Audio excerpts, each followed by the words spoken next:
माता दी दोस्तों, स्वागत है आप सभी का एक बार फिर से। माँ भगवती आप और आपके परिवार पर अपनी कृपा दृष्टि सदा सर्वदा बनाए रखे। दोस्तों, यदि आप अपने लाइफ में बहुत ऊंचे उठना चाहते हैं, सुख समृद्धि चाहते हैं, धन वैभव चाहते हैं, व्यापार में तरक्की चाहते हैं, नौकरी में प्रमोशन चाहते हैं, यदि आप अपने बच्चों का भविष्य उज्जवल बनाना चाहते हैं तो आप बिल्कुल सही चैनल पर आए हैं। यदि आप पहली बार हमारे इस चैनल पर आए हैं तो चैनल को सब्सक्राइब करके बेल आइकन जरूर दबाइएगा। दोस्तों, चैत्र नवरात्रि हिंदू धर्म के प्रमुख त्योहारों में से एक है, जिसे चैत्र शुक्ल में मनाया जाता है। ये 9 दिन देवी दुर्गा की पूजा अर्चना और उपवास के लिए जाने जाते हैं। यदि नवरात्रि में माँ दुर्गा की विधि विधान से उपासना की जाए तो साधक पर उनकी विशेष कृपा बरसती है। धार्मिक ग्रंथों में चैत्र नवरात्रि को माता का आशीर्वाद पाने का बेहतरीन अवसर माना गया है, क्योंकि इन दिनों देवी का आगमन पृथ्वी लोक पर होता है। इसलिए घर, मंदिर, पूजा पंडालों से लेकर सभी जगहों पर देवी की पूजा का भव्य आयोजन किया जाता है। दोस्तों, इस बार 30 मार्च 2025 से चैत्र नवरात्र की शुरुआत हो रही है, जिसका समापन 6 अप्रैल 2025 के दिन किया जाएगा। वहीं इस वर्ष माँ दुर्गा हाथी पर सवार होकर आ रही हैं, जो बेहद शुभ है। ऐसे में नवरात्रि का पहला दिन पूजा पाठ के लिए कल्याणकारी माना जा रहा है।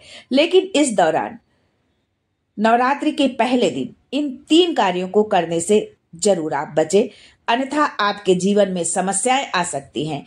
आपके जीवन में भारी आर्थिक संकट आ सकते हैं। आपके घर परिवार में कलह क्लेश का वातावरण बन सकता है। आपके बच्चों पर समस्या आ सकती है। आपके पति पर समस्या आ सकती है। आपके निकट संबंधियों पर भी ये समस्या आ सकती है। तो आइए जानते हैं इसके बारे में कि वो कौन से 3 कार्य हैं जो हमें नवरात्र के पहले दिन नहीं करना चाहिए। लेकिन आगे बढ़ने से पहले आपसे रिक्वेस्ट करती हूँ कि वीडियो को लाइक करिएगा, दोस्तों को शेयर कर दीजिएगा, और अगर आपने अभी तक चैनल को सब्सक्राइब नहीं किया है तो चैनल को सब्सक्राइब करके बेल आइकन जरूर दबाइएगा। दोस्तों, पंचांग के मुताबिक इस बार नवरात्रि के पहले दिन सुबह 6:12 से सुबह 10:20 तक कलश स्थापना का शुभ मुहूर्त बन रहा है। वहीं सुबह 11:59 से दोपहर 12:49 तक भी मुहूर्त बना रहेगा। जो भी समय आपको जो है ज्यादा सही लगता है उस पर आप जो है कलश स्थापना इस शुभ मुहूर्त पर करें। और अच्छा यही होगा कि सुबह वाले टाइम में यदि आप कलश स्थापना करते हैं तो ये बहुत ही अच्छा होगा। दोस्तों, धार्मिक मान्यताओं के अनुसार नवरात्रि के पहले दिन घरों में पूजा का विधान होता है। इस दौरान मंदिरों में भी माता के आगमन की जो है भव्य आयोजन किया जाता है। ऐसे में घर के किसी भी कोने में गंदगी ना हो, ऐसा करना उचित नहीं है। आप अपने घर को अच्छी तरह से साफ सफाई नवरात्रि से पहले दिन ही कर दें, क्योंकि नवरात्रि के पहले दिन माता की कलश स्थापना होती है, माता का पूजन होता है। और जिसके घरों में कलश स्थापना नहीं भी होती होगी वो भी पहले दिन का व्रत उपवास तो रखता ही है। व्रत उपवास नहीं भी रखता है तो पूजा तो करता ही करता है। यदि आप हिंदू हैं, सनातनी हैं, अपने धर्म को, अपने चीजों को आप यदि मानते हैं तो आप ये सारे कार्य तो करते होंगे। इसलिए साफ सफाई का विशेष ध्यान रखें। साफ सफाई से तात्पर्य साफ सफाई तो है ही, लेकिन जो है अशुद्धता का बहुत ध्यान रखें कि आप जो है किसी भी तरह से घर में कोई भी चीज अशुद्ध न रखें। नवरात्रि के पहले दिन जो है नाखून, बाल जो है नहीं काटने चाहिए, और पहले दिन नहीं पूरे नवरात्रि भर आपको ये नाखून बाल नहीं काटने चाहिए। आप नवरात्रि से पहले इस काम को आप कर लें। यदि आप नवरात्रि में इस तरह के कार्य करते हैं तो आपके जीवन में आर्थिक समस्याएं उत्पन्न हो सकती हैं। नवरात्रि के पहले दिन किसी भी तरह तामसिक भोजन, प्याज, लहसुन, मांस, मदिरा, शराब आदि का सेवन भूल से भी न करें। इससे घर की सुख समृद्धि प्रभावित होती है। जो है नवरात्रि में पूरे 9 दिन आप पूर्ण रूप से सात्विकता बरते, जो है सात्विक आहार ले जो है, और घर में पूर्ण रूप से सात्विक जो है वातावरण बनाए रखें। यदि आप इस तरह से माता रानी की पूजा अर्चना करते हैं तो आपके घर में जो है हमेशा सुख संपन्नता बनी रहेगी और माता रानी जाते जाते आपकी झोली भर करके ही जाएंगी।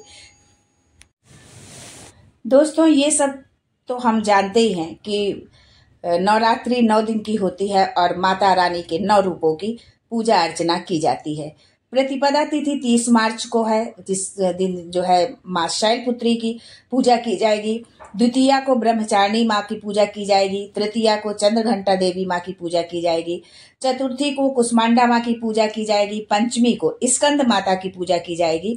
षष्ठी को कात्यायनी माता की पूजा की जाएगी और सप्तमी को कालरात्रि को। अष्टमी और नवमी जो है एक ही दिन पड़ रही है, उस दिन महागौरी और सिद्धदात्री माँ की पूजा अर्चना की जाएगी। नवरात्रि के दिनों में यदि आप इन मंत्रों का जाप करते हैं तो इससे माता रानी बहुत प्रसन्न होती है। ओम ज्ञानिना नापि चेतांसि देवी भगवती हिसा बलादा कृष्ण मोहाय महामाया प्रयच्छति। दुर्गे स्मृता हर्ष भीतिम शेष जंतो स्वस्थ स्मृता मतिम तियु शुभम ददासी। दरिद्र दुख भय हानि का तदन्या सर्वोपकार का नाय सदा आर्चिता।